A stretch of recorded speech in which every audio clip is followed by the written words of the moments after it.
قرآن نے کہا نا تم پر روزے فرض کر دیے گئے جس طرح پہلی امتوں پہ بھی فرض تھے، لیکن اس آیت کے بعد ایک اور آیت نازل ہوئی بعد میں، روزے تو فرض کر دیے، پہلی امتوں بھی فرض تھے، آپ پر بھی فرض کر دیے، لیکن نبی علیہ السلام کو جو روزہ عطا ہوا، نبی علیہ السلام کو جو رمضان عطا ہوا، اس میں بڑی عزتیں، بڑی عظمتیں، اور ان روزوں سے زیادہ جو پچھلی امتیں رکھتی تھی ان سے بڑھ کے اس کو عزتیں عطا فرمائی گئی اس رمضان کو۔ جس طرح میں نے آپ سے عرض کیا تھا گزشتہ جمعے کہ جب پیارے نبی کہیے صلی اللہ نبی علیہ السلام جب مدینہ گئے ہیں تو مسلمانوں کو دو اللہ نے نعمتیں دیں۔ جب نبی علیہ السلام مدینہ گئے کون سی دو نعمتیں؟ ایک تو بیت اللہ کو قبلے کا درجہ عطا فرما دیا، اس سے پہلے قبلہ جو تھا بیت المقدس کی طرف منہ کر کے نماز پڑھتے تھے، اللہ نے مکہ مکرمہ میں اپنے گھر کو قبلے کا درجہ عطا فرما دیا۔ دوسری نعمت رمضان المبارک کا یہ مقدس مہینہ اللہ تبارک و تعالیٰ نے عطا فرمایا۔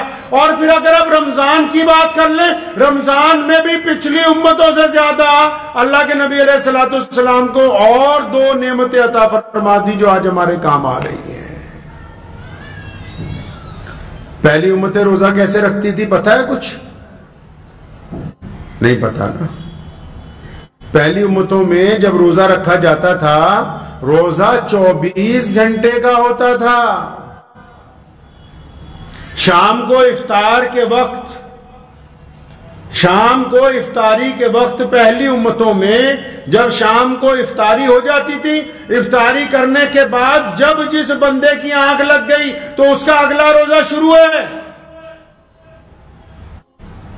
پہلی امتوں میں جب جس کی آنکھ لگ گئی اس کا اگلا روزہ شروع ہے۔ مثال کے طور پہ مغرب کی وقت افطار کیا، افطار کرنے کے بعد نماز پڑھنے کے بعد عشاء کے درمیان اونگ آ گئی، آنکھ لگ گئی تو بس دوسرا روزہ شروع ہو گیا ہے۔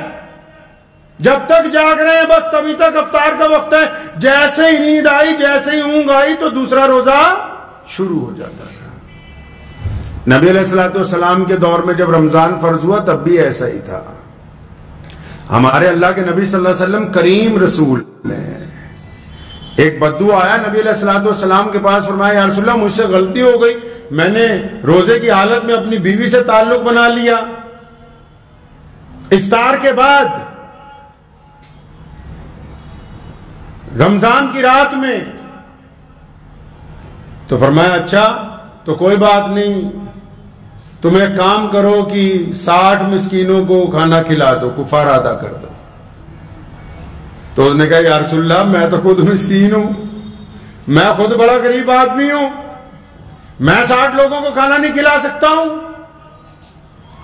تو نبی علیہ السلام نے فرمایا اچھا پھر ایسا کرو تم اس کے بدلے میں 60 روزے رکھنا۔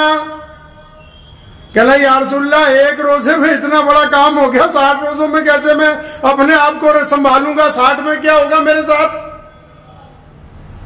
فرمایا اچھا پھر ایسا کرو 60 یتیموں کو کچھ نہ کچھ کھانے کے لیے دے دو، اپنے روزے کا کفارہ ادا کر دو۔ یا رسول اللہ میں تو میرے پاس خود کھانے کے لیے کچھ نہیں۔ نبی علیہ السلام نے کہا بیٹھ جا۔ اتنی دیر میں ایک صحابی آئے، کھجوریں لائے بہت ساری، یا رسول اللہ صدقہ کیے، فرمایا اسی کو دے دو، یہ محتاج ہے، ضرورت مند ہے۔ جب اس بندے کو دے دی فرمایا جا مدینہ منورہ میں جا کے بانٹ دے اور تیرے روزے کا کفارہ ادا ہو جائے۔ تو نبی علیہ السلام کی منت کہہ کے کہنے لگا یا رسول اللہ مدینے میں مجھ سے بڑا مسکین کوئی نہیں ہے، مجھے ہی عطا فرما دے۔ تو لکھا ہے محمد رسول اللہ صلی اللہ علیہ وسلم اتنا مسکرائے اس کی اس بات کو سن کے کہ یہ فدیہ دینے کے لیے اسے کھجوریں دی ہیں، یہ بھی اب دوسروں کو دینے کے لیے تیار نہیں، کہہ رہا یا رسول اللہ یہ بھی مجھے ہی دے دو۔ ایک صحابی حضرت قیس ابن سریمہ رضی اللہ تعالیٰ عنہ اونٹ چراتے ہیں، اونٹ چرا کے جب شام کو گھر پہ پہنچے، مغرب کے وقت افطار کا وقت ہوا، پانی پی کے روزہ کھولا، بیوی کو پوچھا کچھ کھانے کے لیے ہے؟ کہنے لگی نہیں کچھ اتنا گھر میں کچھ ہے نہیں، لیکن آپ کیونکہ تھکے ہوئے آئے ہیں آپ رکو میں کچھ بناتی ہوں آپ کو کھلاؤں گی، میں انتظام کر لوں، پڑوسیوں سے کچھ لے لوں۔ اب وہ جو سامان اکٹھا کرنے لگی کچھ بنانے کے لیے تو اتنی دیر میں قیس کی آنکھ لگ گئی.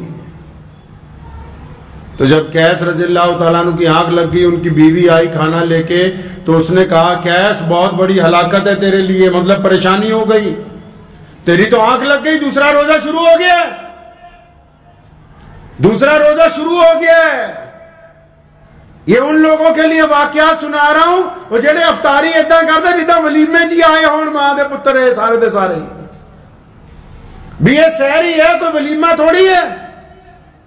یہ ان لوگوں کو بتا رہا ہوں کہ اللہ تبارک و تعالیٰ کے نبی علیہ السلام نے کتنی بڑی نعمت عطا فرمائی ہے. جب قیس کو پتہ لگا کہ دوسرا روزہ شروع ہو گیا, اب تو کچھ کھا پی نہیں سکتے, روزہ رکھ لیا, نیت کر لی. ظہر کے وقت جب مسجد نبی صلی اللہ علیہ وسلم میں گئے, بھوک کی شدت کی وجہ سے, کیونکہ لگاتار افطاری کے بعد نہ افطاری ہوئی نہ سحری ہوئی, دوسرا روزہ شروع ہو گیا. جب وہاں گر گئے, بے ہوش ہو گئے, نبی علیہ السلام نے وجہ معلوم کی تو فرمایا یا رسول اللہ کیونکہ اس کی آنکھ لگ گئی تھی, دوسرا روزہ شروع ہو گیا, قیس کو موقع نہیں ملا افطار کا نہ سحر کا. نبی علیہ السلام کا دل تڑپ اٹھا.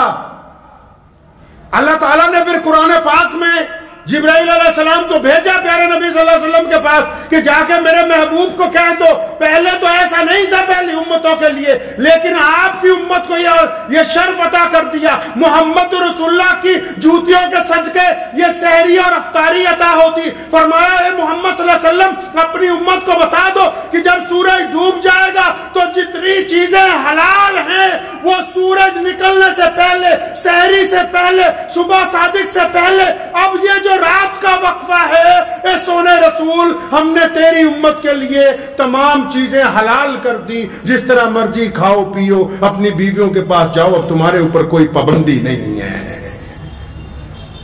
جو امید ہے کہ آپ کو یہ ویڈیو پسند آئی ہوگی, اگر پسند آئی ہو تو یہ آپ اپنے دوستوں کے ساتھ شیئر کریں اور اس چینل کو سبسکرائب ضرور کریں.